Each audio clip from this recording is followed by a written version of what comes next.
Greetings. This is Greg Thomas, and welcome to the Welsh American channel. As our subscribers know, we publish most of our videos about Welsh American history, but occasionally we do like to interview influencers who promote Welsh identity. And we have such an influencer today. I am pleased and delighted to have Jonathan Williams as our guest. Jonathan is the founder and content creator of the Welsh History Podcast. And I've been a follower of his on Spotify for years, working out in my yard in the greenhouse. I usually don't like to look at a screen. I like to just listen to podcasts all day long, and his Spotify version is really awesome. But yet you can also find his excellent podcast on YouTube at youtube.com at Welsh History Podcast. So Jonathan, what can I say? Croesaw, welcome to the Welsh American channel. Thank you. Yeah, I often say Creoso, of course, as well. So it threw me for a second. I was like, what do I say? But Yeah, thank you. you do open a lot of your podcasts with I uh, do. welcome in Welsh, and that's great. I usually close mine with a statement in Welsh, so that's good. And it's probably good that some Americans learn at least a few Welsh words, even though, as you've said on your own podcast, if you're an English speaker, it is a very difficult language to learn. It takes I a lot of work. So, yeah, I really don't think people understand sometimes when you grow up around something, how difficult it can be. Hey, I grew up in Canada. We had French from the time I was in grade school. It's on all of our packaging. I yeah. still don't know how to speak French. So, I know more Spanish than I know French. I'm going to put it that way. So I try to explain that. It's like, if I can't speak that, you think I'm going to have an easy time with Welsh. You're crazy. Well, let's talk about Welsh. When did you first sense your Welshness? I just find it so interesting. I've talked to thousands upon thousands of people here in North America who, yeah, my grandmother was Welsh, or my great grandfather was Welsh, and they may have names like Jenkins or Williams or Thomas or Jones or on and on and on. And probably 99% of them don't care. They may have No. Welsh Yeah. lineage, but they don't have a sense of their Welshness or a love of Welsh culture. So how did this come upon you being a Canadian? I believe you were born in Canada as well. So how did Yep. all of this Welshness come upon you? What's your story? So I am a second generation Canadian. My grandparents were born in Wales. They lived there until they were in their mid 20s. They Mhm. moved to Canada in 1929. And my father was born, as my grandfather apparently used to tell him, 9 months later. Uh, and it- it- because of that, I was around the accent, not the language, but the accent growing up. Didn't Okay. really know that, though, I'll be fair. But when I started to learn about Welsh people, and specifically Wales as a place, I started to get a bit curious. But I was really young when it first kind of hit that it was, oh, it's not England, it's not this, it's not that. Right. And so I remember when I was probably 10 or 11, I went to my grandfather, who still had a very North Walian accent, still had the rolling R's and all that. My grandmother was even worse. And because when they would talk, it'd be, come to your grandfather. And so I grew up around that. But then, like, I was bothering him one day, and I'm sure it was me bothering him. And I asked him, how do you say my name in Welsh? And just went, Jonathan. And I was like, oh, wow, that's really cool. Not realizing he just said it with a slightly more Welsh accent. Sure. Yeah. And years later, it's argumentative as to whether it's actually Sean in Welsh, but realistically, it might not even be. It might actually just be Jonathan, because it's specifically the Hebrew version of the name. But Right. but yeah, so that was kind of where my first real introduction to it was. I didn't really grow up with Welsh because my grandfather, you know, God love him, didn't like his ancestry. And when he left Wales, he made a very purposeful decision never to speak Welsh again. Wow. And he never ever talked about it. Like, I would ask him stuff and I never heard a word. Now, my grandmother may have But my grandmother died when I was 8, so I didn't really know her that well. And they only were around us for a short time before she passed away, in fact, when I was a little kid. Yeah. And so I didn't really get a chance because she was the one who still had connections, still had family she talked to. But my grandfather, he wiped the didn't want to talk about it, didn't want to know about it. And there's reasons historically, which I mean, I don't know how far you want me to go into, but for why he was like that. But yeah, he didn't. The only time my father said he ever spoke Welsh was he called him a name when he was growing up, like a nickname, which was Hen Mm. Mocha and Fowl, which that's how my father pronounced it. I learned later that his translation of it is wrong, or at least his understanding of it is wrong, because he always used to say it was dirty little pig. And it is pig, but it's more like old pig. So I'm not quite sure where he's got the idea that it's, but that was his idea of what his nickname was. And then he would speak Welsh when family came over. And that was it. Oh, okay. So my father didn't go to Wales at all ever. Was never really bothered one way or another about it. He was proud of it, but that just sort of in a slightly proud of it kind of way, I guess. He knew that they didn't like the English. That was the only thing he really understood. And beyond that, he didn't really clearly understand it well enough.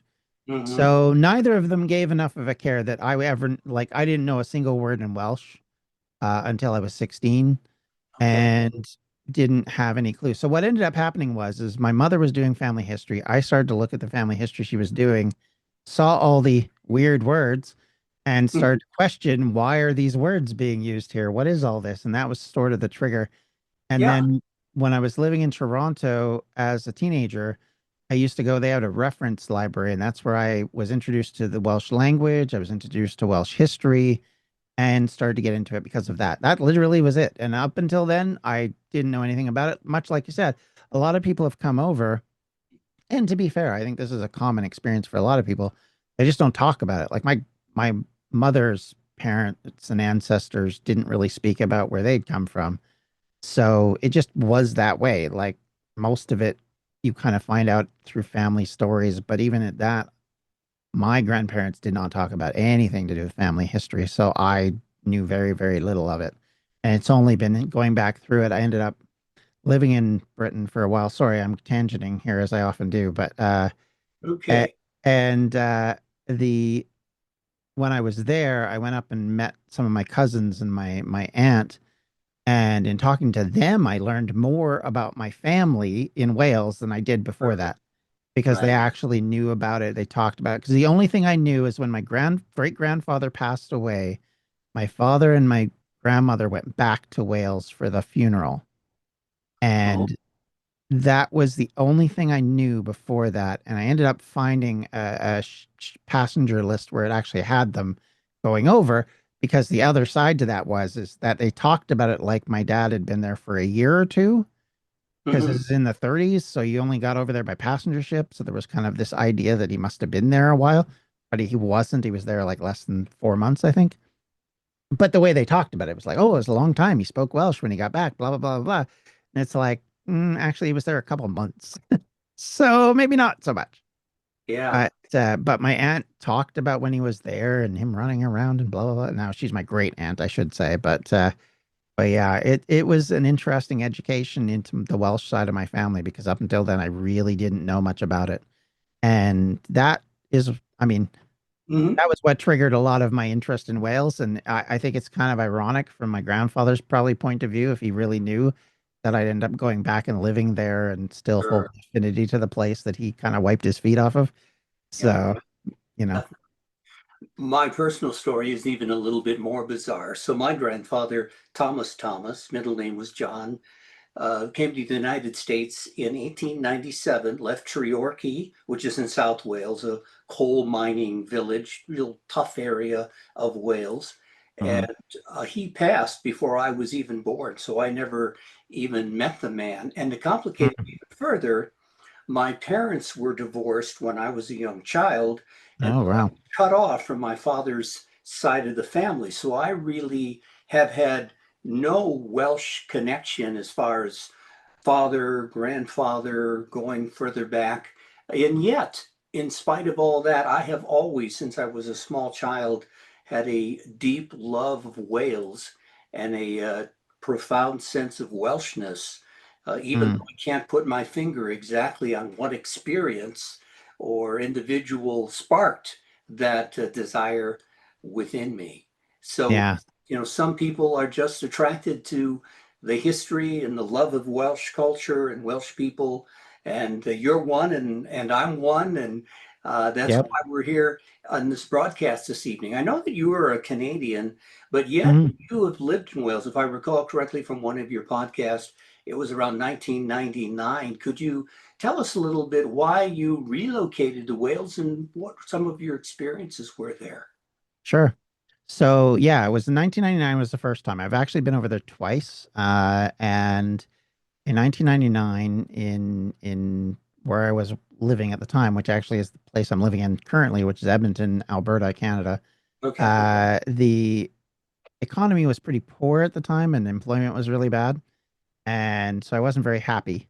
And I was talking to a few people about that, and Mhm. was looking at moving, but I didn't want to live somewhere where we were because it wasn't any bigger improvement.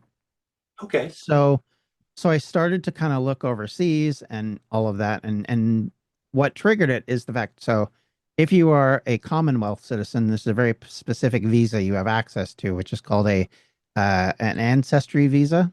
Hmm. So you're only eligible for it if your grandparent, at least one of them, was born in the UK.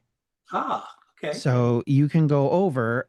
You are not allowed to rely on any public funding, with the exception of the NHS, the National Health Service, if your Hmm. viewers don't know. And the but everything else you have to pay for. So if you have any sort of, like, if you get unemployed, tough on you, you're dealing with it on your own for 5 years. And at Okay. the end of 5 years, you can then apply for further full status and then eventually citizenship if you want. Right. Okay.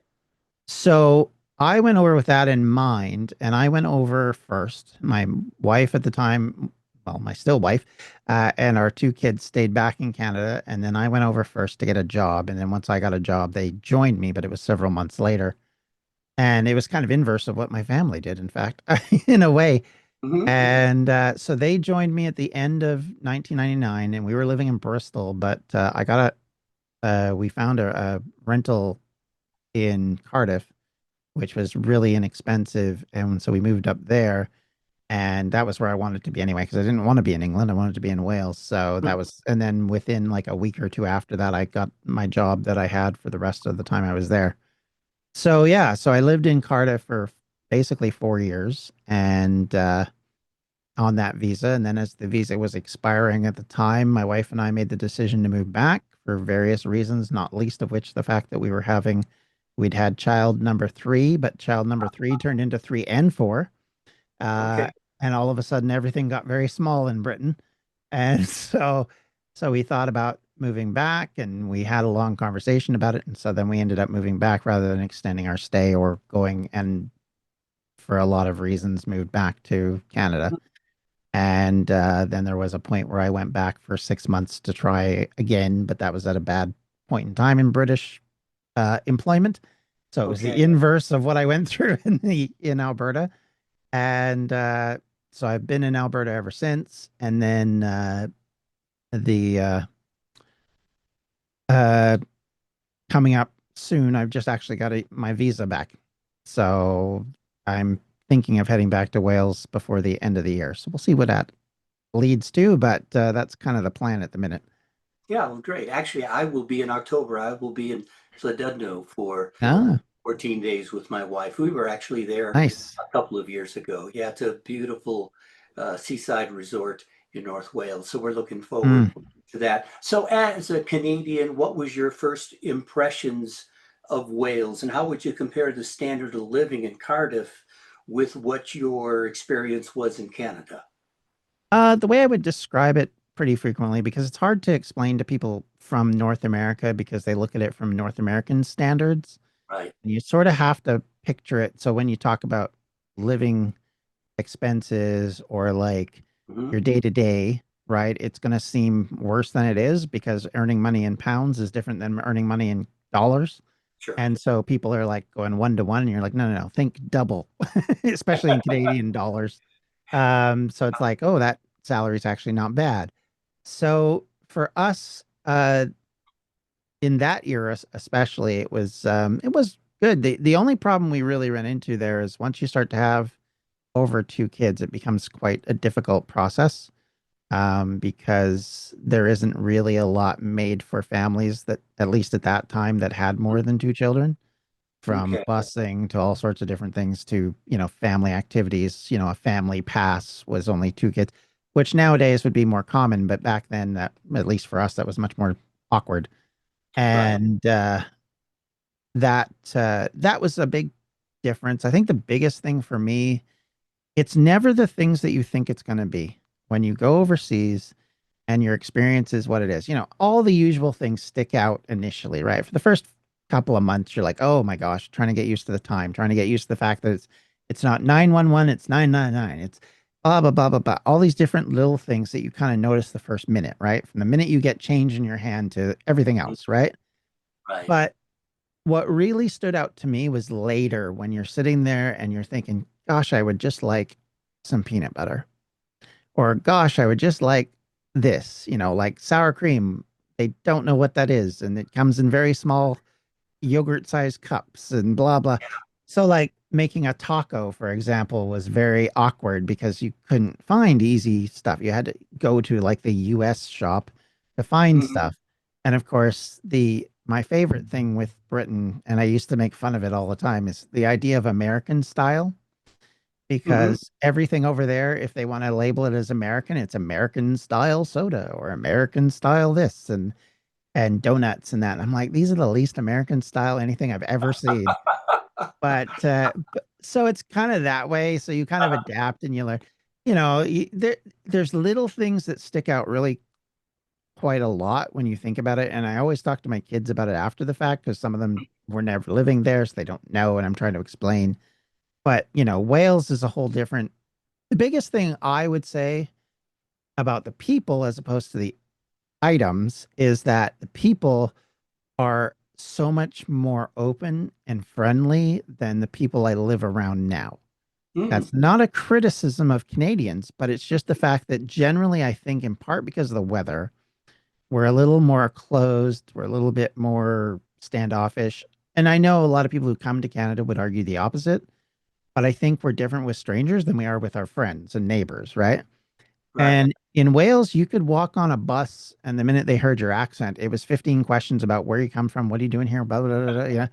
And that was Sure. such a different experience. And I had a real hard time with it because it was like, oh, but my wife got along great because she's very chatty. So she was very happy to go into the conversation. But yeah, it was something that I had to get used to, which I quite appreciate now. But at the time, it was a little rough initially. But it's such a different experience that you can't really describe unless you've been there, but at the same time, it's like it's so understandable because we're all human beings. Like you think of the fact that I used to work in a building which was not far away from Cardiff Castle, right? And Hmm. I always tell my kids it's so funny because you're there and here's a castle that's been a castle for nearly 1,000 years. Before that, it was a Roman fort for another 500 years before that, and all of this history that's around you. And you walk up and you say, oh, have you been to the castle? And 99% of the people say, no, I've never been there. Why would I go there? And you're just like, what? Yeah. Is it just to them it's normal, but to me it's like, wow, this is so cool. Sure. Sure. It used to drive me crazy, and I've said this on my podcast that the 1800s archaeologists slash crazy people used to go around and build follies on top of sites because they're like, oh, well, we have this idea of what things were. So Sure. very, very famously, there's a castle that's been rebuilt called Castle Coch in Hmm. Cardiff. Uh, Yes. and it is a complete folly. It's been built by the Marquis of Bute in the 1800s on top of a Roman lookout. So he's effectively, in my opinion, wrecked what was there to build this, fake castle. Right. Other Right. people are like, "Oh, it's so beautiful, and there's so many neat things in it," and I'm just like, "He ruined stuff." I don't know. So I assume, did you start the Welsh History podcast after you came back from Wales? So, what inspired you to start or to begin the Welsh History Podcast? My reason for starting the podcast, which it's a very simple one. There wasn't one. At the time I started it, which was in 2016, there was nothing. There was a series of episodes that the BBC had put in a podcast format of like 10 episodes that talked about Welsh history, and that was it. And at the time, I was listening, as I still do today, to the British History podcast, and he was just never mentioning the Welsh history that much. Ah, And I got kind of frustrated with it because I'm like, this is annoying. I want to know more about Welsh history. I'm not as fussed. I mean, I like learning about the rest of it, but it'd be nice if we do more on it. But I get there's a lot more.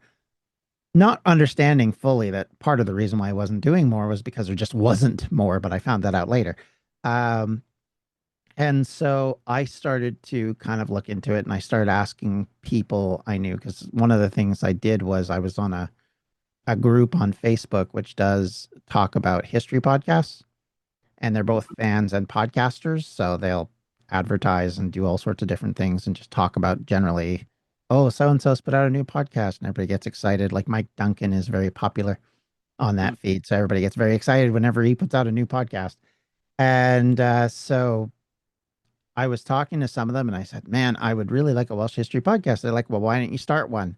I was like, "Oh, I guess I could." And I didn't really want to, I'll be honest with you, but I was like, you know what? Heck with it. I'm going to do it. So I sat down. I kind of, I'm a historian by education, and I did my history in Victorian slash 1800s antebellum United States, and then post antebellum periods, post Civil War period, for those who may or may not understand that phrasing. Um, and uh, kind of that was where I was going with my degree, and then kind of got frustrated because things weren't going the way I wanted them to. And mhm. so that was part of the reason why I was like, I would like to do the podcast for a couple of different reasons. One, because there isn't one, but two, because for me, the biggest frustration I have is that I'm a frustrated history professor that didn't get to be his history professor. So this is a way to continue to be a history professor without doing it. Sure. And so that was kind of the start of it. But my goal always had been to create a podcast that was something that anybody could listen to and understand what it was about. You didn't have to start with a base understanding of anything. So I started from the start and kind of have gone progressively forward after that. But yeah, I started in 2016 in the late fall or late spring of 2016, and it's been going ever since. And every time I think I'm done, I find more reason to keep going. So let's like 247 episodes, plus you have additional insert episodes. Yep. I mean, Yeah. I remarkable. That's like 9 years you have stuck with this project of yours when, I mean, there are probably tens of thousands of podcasters who start a podcast and quit within a month. I'm Realize one of them. I've how much work it's going to be. hmm And yet, 9 years and 240 whatever episodes later, you're still at it. That is rather remarkable. Congratulations.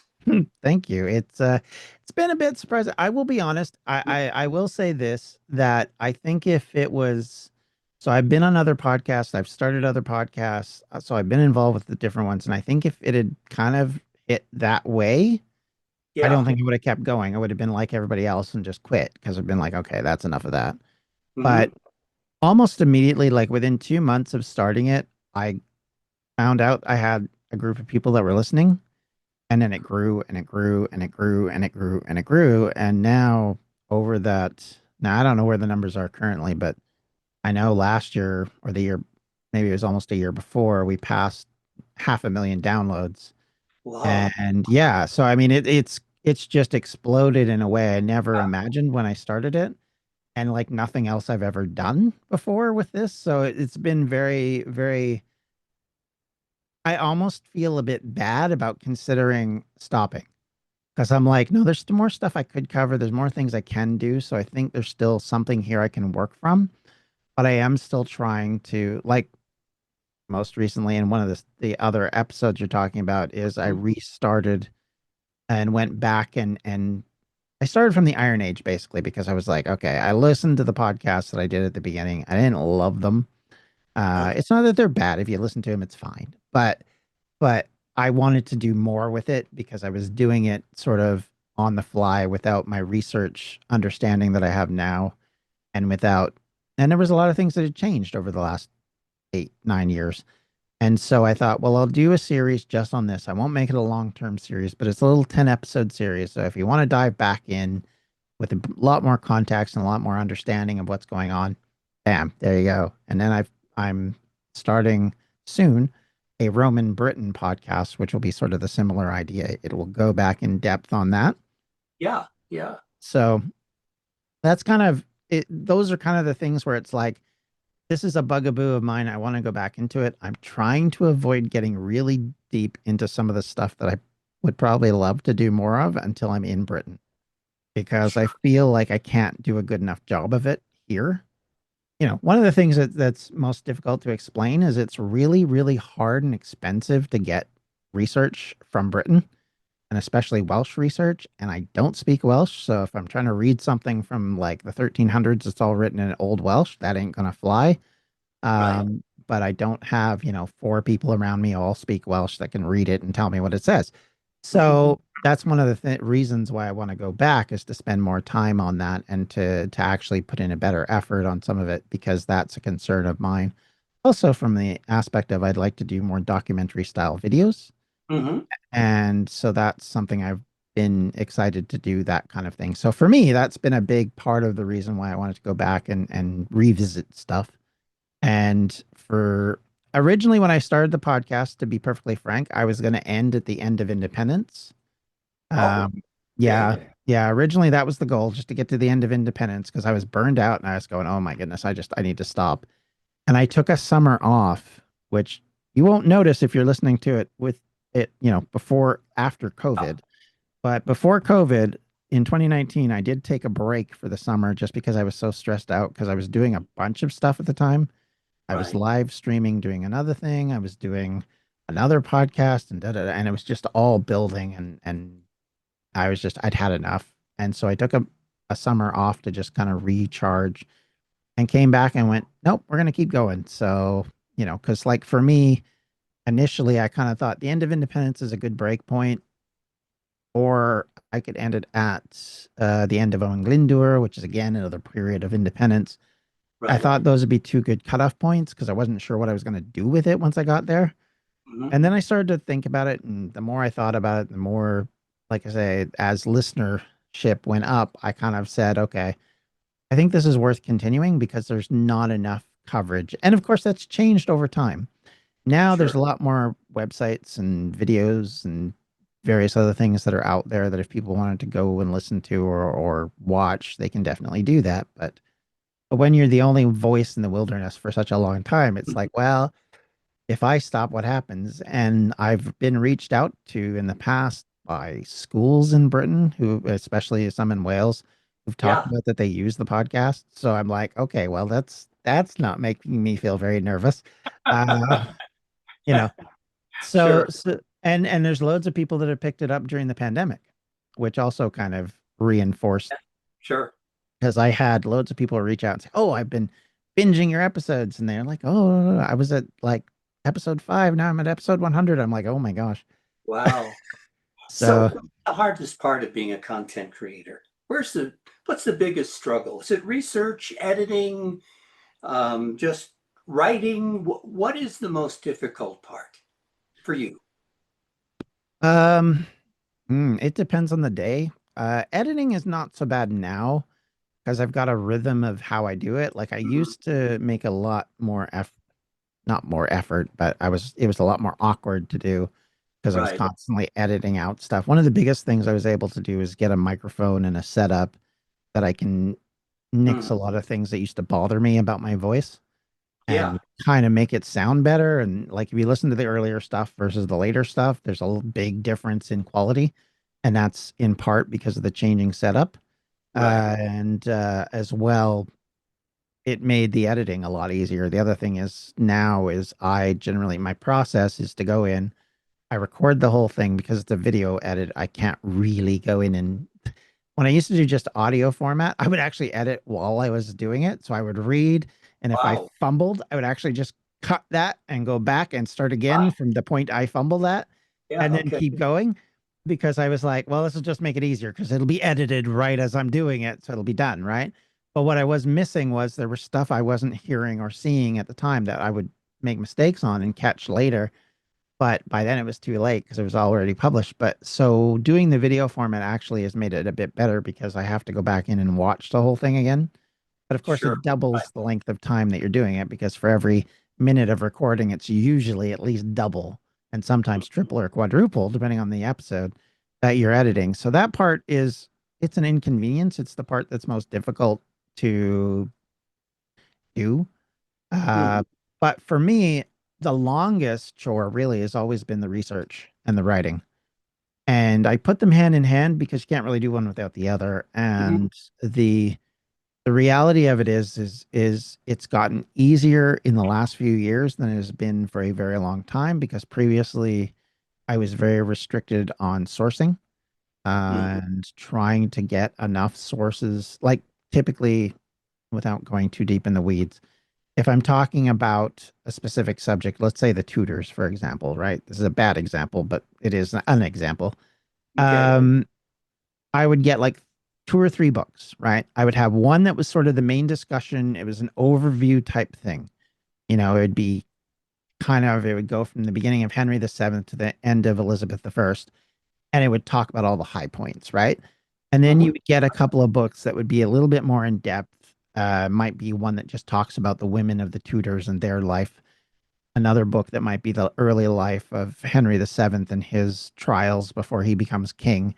Mhm. And that would be it because I couldn't afford any more than that. Anything beyond that was just way too expensive and it just became, very difficult. Now, the Tudors, there's lots of it, so it's a little different. But if you're going back on subjects like Owen Glyndŵr, where the only sources are from Wales, and your only subject matter and subject information is Welsh, then it's a lot different and your sourcing is a lot more awkward to get to. One of the biggest boons to me has been that the University of Wales Press has a website and you Mhm. can just go through and find topics through there. And quite often, if I'm struggling to find something, they'll have it. And most of the time, it's okay price wise. Some of it can be really expensive because it's academic and academic books are hideous. But and then translate that into Canadian dollars. And then the Mhm. shipping costs, and it's like, oh my goodness. So like a 40-pound book is like 120 pounds for or dollars for me. And so when I talk on my podcast about how happy I am that people are helping me with this, that's the reason. And so as the internet has gotten better at storing information, as more and more people have gotten involved in Welsh history and digitalizing it, especially like National Library has amazing amounts of digitalized stuff now you can do a lot of research without having to spend money. So that's a huge benefit. Mhm. And quite frequently, you rely on other sources that are not necessarily always the best, like Wikipedia, when you have a subject, but you never rely on them for the actual writing. You rely on them for okay, where is this coming from? And then you start down the path of, okay, what's this topic or what's that topic? And we're like pirates in Wales. I knew there was a lot. I didn't know who they were. I didn't know what they were exactly, but I knew, when you have Roberts, when you have Jones, when you have Davies, there's a lot. And Oh yeah. so, so you're like, okay, how do I find them? So then again, you go back to Wikipedia, it says, "Boop, here's the list. And oh, Mhm. here's some sources. And then you start looking at the sources, and typically their sources come from like the early 1900s. And so then you can at least start to go, okay, well, where is this? And then you sort to research out. So all of that takes time. And so for me, it's like I've had people trying to like they're like, oh, how can we predict or no, what's the word I want to use? So like if I'm trying to sell something on the podcast, which I don't do very often, but if I was to do that, sometimes when I'm asked about this, they'll go, well, what's your themes for this week or that week or that? I'm like, dude, I'm barely at this week. I don't know about next week. We'll see. Yeah. So what have you So learned? What's the biggest lesson learned as being a content creator and creating a podcast? What strikes you as wow, looking back on my experience, the best thing or the biggest thing I learned was, Um, that you never really understand what will trigger or interest someone hmm until it does. I mean, you get into these things, and I didn't get into the Welsh history podcast to suddenly get popular. Not that I'm popular, but you know what I mean. Uh, not to become famous or to become super big. It was just like a passion project that I started on a whim. sure. And so for me, that's the biggest lesson I think I've learned is just how much it's educated me. Not so much everybody else, because I'm sure people have, but I can't make that judgment. But for me, I've learned stuff that I didn't have any clue about and stuff that I'm still learning and the significance of things that I never really even considered, even in my own country and never really kind of quantified or qualified when I look at Wales. Like you look at the history of Wales, we all know sort of the mythological stuff if you've studied any of the history. We all know the King Arthurs, we all know the Merlins and the hmm nonsensical stuff that's out there, but we also know about a few historical names, right? And most hmm of them are old because that's mostly what people know unless you're living in Britain. Like Aneurin Bevins doesn't mean anything to anybody unless you're in Britain, hmm and most people won't know who that is. He's basically the founder of the NHS, National Health Service, and major role in the Labour Party at the time. But he's one of these people that if I didn't see his statue in Cardiff, I wouldn't have known who he was. hmm And it was just from reading his statue that I was like, oh, okay.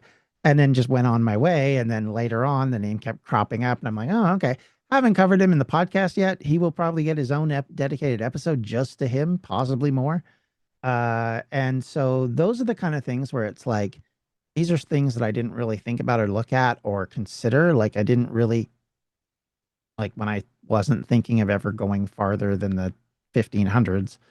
Yeah. It's surprised me how much more stuff comes and has been there that you don't really even realize until you're doing it. And then you're like, oh, actually, there is a lot going on here that we don't think about. There's a lot happening. Like I could have never told you until I started doing the research. And this is going to come out in an episode. Well, it came out in an episode a while back, but it's going to come out again hmm in the next episode I'm publishing. Is how influential Lloyd George was in some of the initial nationalist movements in Wales.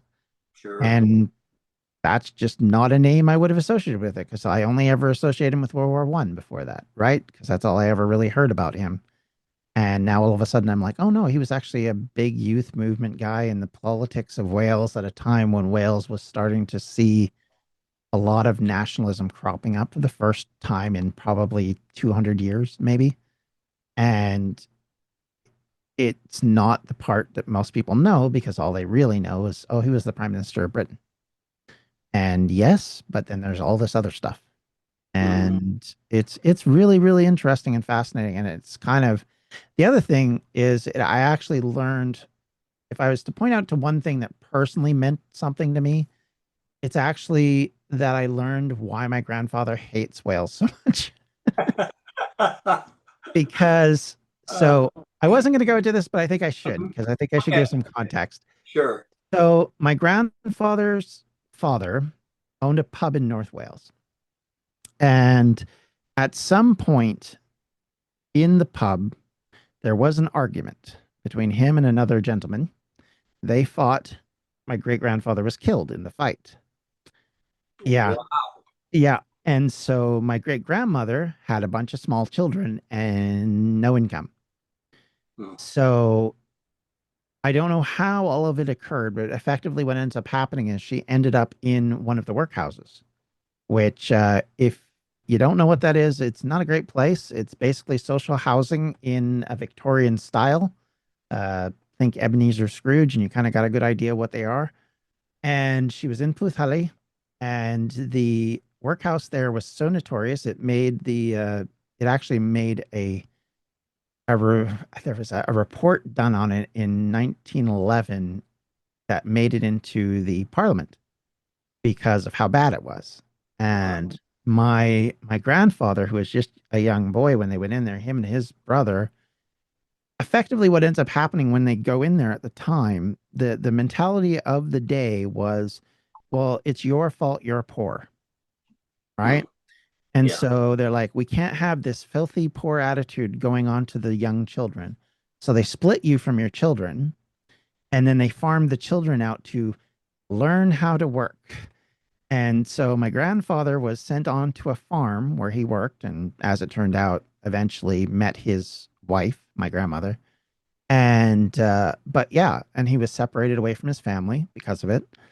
And so he was very, very mad at his mother because he thought it was his mother that was the cause of all this. Okay. And so he always held it against her. And because of that, that was why he didn't want to go back to Wales. Didn't want to talk about Wales, didn't want anything to do with it because for him, it was a bad memory. Sure. And it totally makes sense. But at the same time, I'm sitting here and I'm reading this stuff because I'm starting to look into this kind of stuff. And I ended up getting a book which talks about it specifically because I found it was actually accidentally finding this segment on the workhouse in the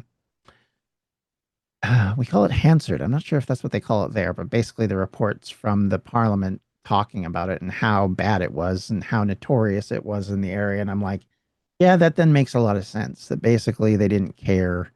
They were very unfeeling about what they did. And the workhouses, funny enough, they survive until the 50s. So in a way, they still existed. They changed dramatically as time goes on, but they were something they were using from about I think 1840 until 1950s. And for different reasons at different times, they meant different things. But it was always initially about, well, we need somewhere to deal with the very poor people who can't afford to live somewhere. And so that was their solution. But they were underfunded. They were generally very poorly kept up. Most of the time, the people in charge of them were there unwillingly. Hmm. And so it was just not a fun place to be. So when you see those kind of things and you understand, and it's like, here's a child who's like 5 years old having to understand what this means, you can understand why that wouldn't go well. And that's kind of the solution. So my biggest education came out of that research that I had to do, which was just basically a hole I started digging down because of something else. And it was fascinating to kind of dig down that because, like I say, my grandmother's side, it was all really nice and fun and blah, blah, blah, blah, blah. But yeah, his side was a mess. Yeah, I'm glad we've had this conversation because I think it'll help our viewers to appreciate the amount of research that it Mm. takes just to create one podcast or one short video. It is a phenomenal amount of research to make sure that you accurately put together information for the. Yeah, So I think absolutely. it'll help people to appreciate that. So tell me, what's the future of the Welsh History Podcast? What's the future look like? So my initial, after I changed my mind on when the cutoff date is, Uh, my sequential cutoff date becomes the establishment of the Senate. oh, So okay. 1999, 98, I can't remember exactly when the assembly gets founded. Because to me, that's once you get past that, it's no longer history, it's Right. news. So is that And in so honor of the first time you went to Wales, 1999? yeah, yeah. So it was just established right around then. Yeah. In Okay. fact, it was funny because I was actually because I was thinking about it even like a year before. In fact, the year prior I thought about going over. I wasn't really sure. And I ended up making contact with a professor who worked at the University of Aberystwyth. Hmm. And so we were talking about the vote in 97 and how influential that was and how excited they were about what that meant. And so it really got me excited. And it was actually one of the reasons why I went over. So yeah, 99 was an interesting year to go over and kind of experience that. One of the funniest parts, so as an aside, is as a Commonwealth citizen, one thing you can do that nobody else can do other than British people is you can vote in their elections if you live there. Oh, whoa, Yeah. that's a, yeah. It's very weird. I found it very strange. And I always used to tell my British friends, it's like, you can't vote in my election. I don't understand why this imperial holdover is still there. But yeah. So yeah, we were over there. And the first year we were over there, I think, no, second year. It was the second year we were there was the first national election since Tony Blair had been elected the first time. Mm, And then right after that, I think was the second assembly elections, right? So we were very right. much involved in that. And I can remember Sure. trying to, I said to my friends, I said, I have no idea who I'm voting for. I don't know anything. So I was like trying to get educated because I hate voting without idea. Yeah. And but I wanted to vote because I mean I was living there and paying taxes. You're darn right. I wanted to have a say. And the candidate I voted for didn't win, which is fine.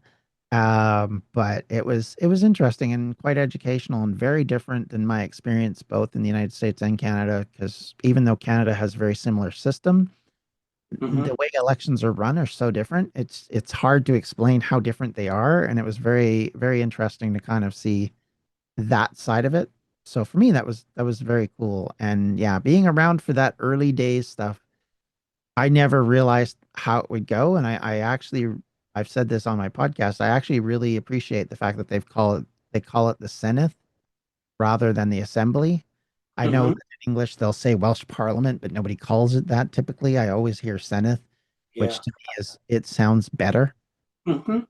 It's just saying the Welsh Senate basically, but because it's the Welsh name, it kind of works.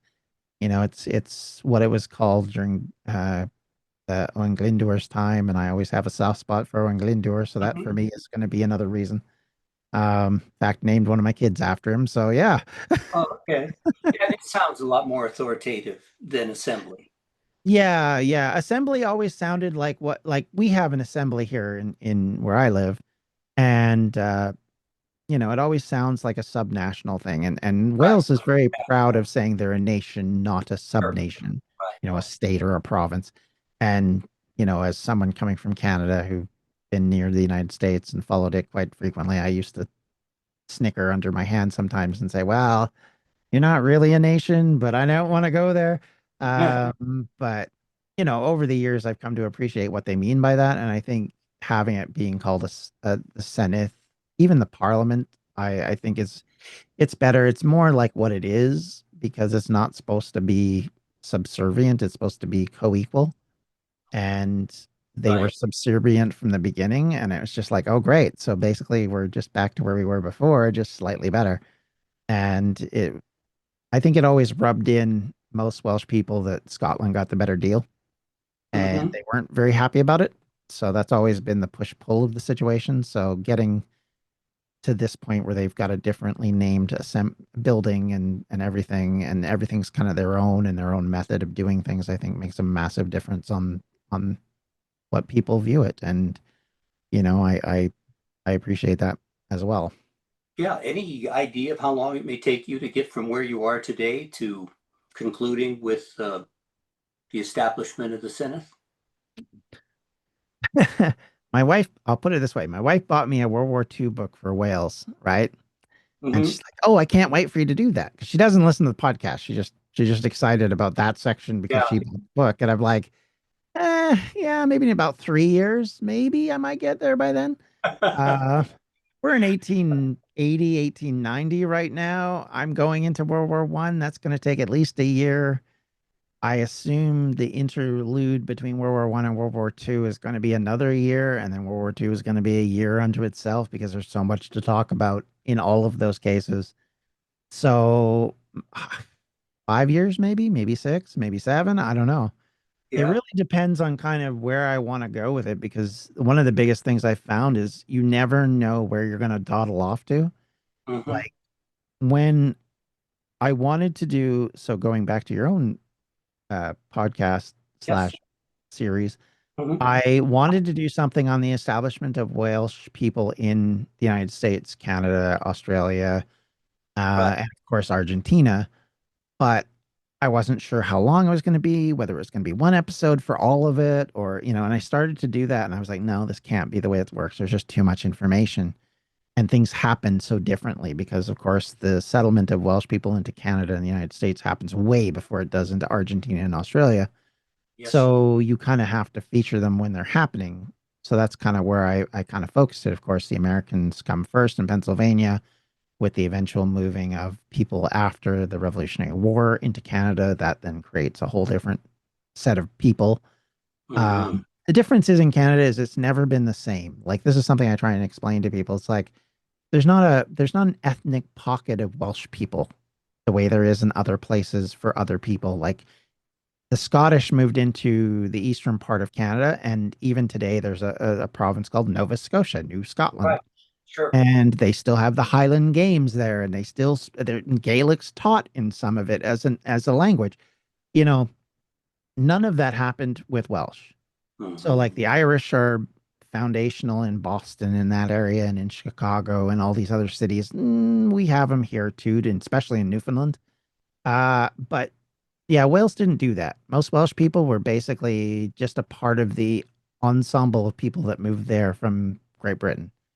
And Hmm. so you didn't have the same enclaves and it didn't create the same thing. So trying to explain that to people is always difficult because, you can look in the United States and there's definitely enclaves. If you look in Australia, there's definitely enclaves for different reasons, of course. Um, but you look in Canada, it's not the case. So trying to talk about those and having them be one episode was just ridiculous. So I tried to split them up. Canada gets probably the shaft because it's the least talked about. Because I'm like, what do I say? Oh, there was a few people here and a few people there, but Hmm. there wasn't like a mass movement of people the way there was for other places. Like Patagonia, for example, is a Yes. whole kettle of fish different. And it's interesting in its own way because there's so much, for all the positivity, there's a lot of backlash there too.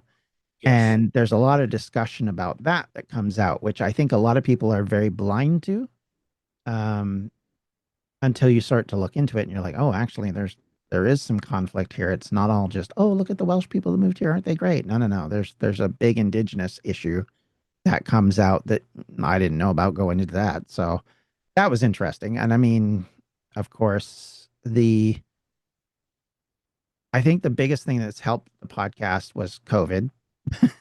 because that really drew people in because they had a lot of time on their hands.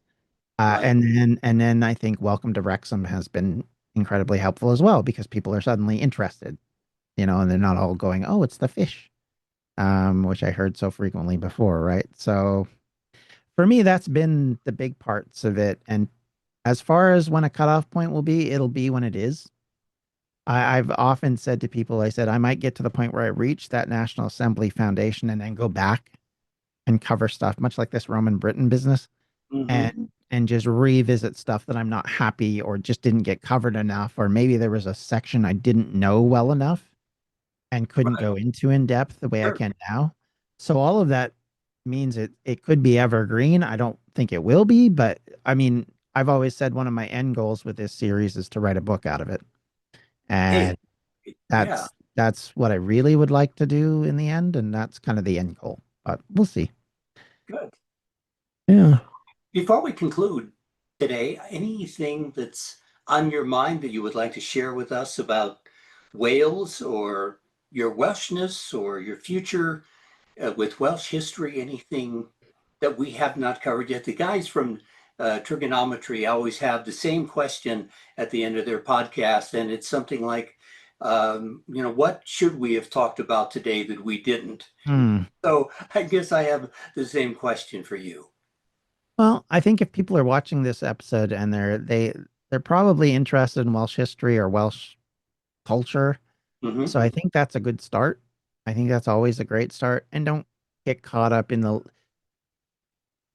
I would always say, and I think most Welsh people will agree, if you want to learn the language and you're not confident with it and the pronunciation is difficult, you know, yes, internet people will go on and hardcore on about, oh, you didn't pronounce this right or that right. But Hmm. reality is that most people are just happy you speak it because the language is so neglected, even to a point in Wales. It's getting better, but I would Hmm. argue it's still neglected overall. I mean, my kids learned it in school when they went to school. Right. There's still a song I remember coming out of uh, one of the kids' schools that I remember because they did a tidy up song, which was all in Welsh. And so I remember that. But like that kind of stuff, I look at it the same way I do about bilingualism in Canada with French, in that it's great, but if nobody uses the language outside of the school, it Hmm. gets forgotten real fast. Sure. And, that, but I also know that I know enough people who speak Welsh that if you spoke Welsh to them in whatever halting, half English, half Welsh, mangled, blah, blah, blah, Hmm. they're not going to care. They're going to be so delighted that you speak the language and understand bits and pieces of it, Sure. even if it's just a small amount, even if it's just to say hello, like Shamai in South Wales, or if you can say Crioiso or happy birthday or any number of different things, if you can just bit and be, a lot of people in Wales think that it's like you either speak it or you don't. And I don't think that's the case. And I think most people fail to understand that trying actually is a great thing. And I would say going to Wales is definitely something you should do. If you have interest, you need to go Yep. because it's very difficult to understand a place that you've never been to. And Sure. once you've been to it, I feel like you learn so much about the people and about the place and about all the history that's rolled into it that even they themselves may not appreciate as much as maybe they should. And it's an interesting conversation, I think, every time. Absolutely. So, Jonathan, how can someone contact you? They can contact you where or how? Typically, as I say at the end of every one of my episodes, it's like you can contact me at the Welsh History Podcast at gmail.com, which is my email, obviously, for the podcast. Typically, I'm on social media at Welsh History Pod. That's Instagram, Twitter, and Blue Sky. I'm on all three of those. Okay. And I am on Facebook at facebook.com/ Welsh History Podcast, which is the other way that people can get in touch with me. And you're also on Patreon? I am on Patreon at patreon.com/ Welsh History. It's the most easy one. Fantastic. Well, thanks a million for spending some time with us today.